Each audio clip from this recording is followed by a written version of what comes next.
Guys welcome Coimbatore கிராஃப்ட்லேருந்து guys இன்னைக்கு வந்து என்னன்னு பார்த்தீங்கன்னா இன்னைக்கு வந்து நம்ம வந்து ஒரு நேம் போர்டு செய்கிறது எப்படி நம்ம பார்த்துடலாமா பார்த்துலாம்.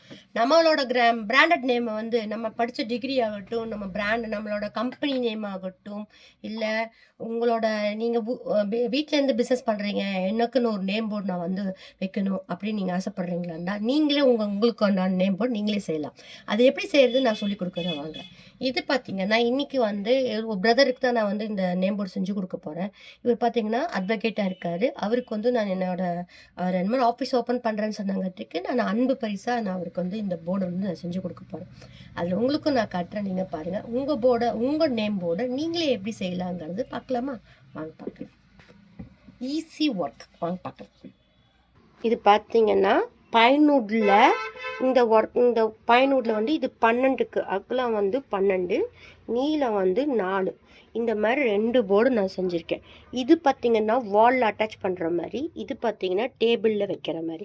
இந்த மாதிரி நீங்கள் வந்து ரெசின் ஒர்க், இது வந்து மேலே வந்து நம்ம ரெசின் வந்து அப்ளை பண்ண போகிறோம். இது பார்த்திங்கன்னா அக்ரிலிக்கில் நான் வந்து இந்த லெட்டர்ஸில் வந்து இது பண்ணி வாங்கியிருக்கேன். இந்த மாதிரி உங்களுக்கு வந்து என்ன லெட்டர் வேணும், பிளாஸ்டிக் ஆகட்டும், வுட் ஆகட்டும், இந்த மாதிரி அக்ரிலிக்கு இல்லை ஸ்டீலு, என்ன லெட்டர் வேணுமோ நீங்கள் வந்து அதை வந்து கஸ்டமைஸ் பண்ணி வாங்கிக்கலாம். நான் வந்து அவருக்கு வந்து வுட்டில் இந்த கோல்டன் கலர் அக்ரிலிக் தான் வேணும்னு சொல்லி இது கஸ்டமைஸ் பண்ணி நான் வாங்கிட்டேன். இது மேலே பார்த்தீங்கன்னா நம்ம வந்து ரெசின் வந்து அப்ளை பண்ண போகிறோம். அதுக்கு முன்னாடி இந்த மாதிரி டேப் ஒன்று இருக்கும், ரெசின் டேப் ஒன்று இருக்கும். அதை வாங்கி நம்ம இப்படி ஃபுல் பண்ணிட்டோம்னா ஓவர்ஃப்ளோர் ஆகிற அந்த ரெசின் வந்து நமக்கு வந்து இதுலேயே ஸ்டாப் ஆகி இதுலேயே நின்றுக்கும். இந்த மாதிரி பேக் பண்ணி இந்த மாதிரி 2 நான் போட்டு வச்சுருக்கேன். இதில் வந்து இப்போ நம்ம ரெசின் வந்து ஃபிக்ஸ் பண்ண போகிறோம். பார்த்தீங்கன்னா நான் யூஸ் பண்ணுறது டோமோ ரெசின் தான் யூஸ் பண்ணுறேன். ரெசின்லேயே நிறைய விதமான ஐட்டம்ஸ் இருக்குது.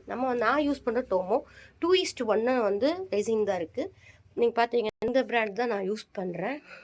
இதை வந்து 2:1, அதாவது ரெசின் வந்து 2, ஹார்ட்னர் வந்து 1. இது வந்து நம்ம மிக்ஸ் பண்ணணும். இந்த மாதிரி நம்ம மிக்ஸ் பண்ணணும். பண்ணி நல்லா பீட் பண்ணதுக்கப்புறம் எடுத்து அந்த இதில் நம்ம அப்ளை பண்ணணும்.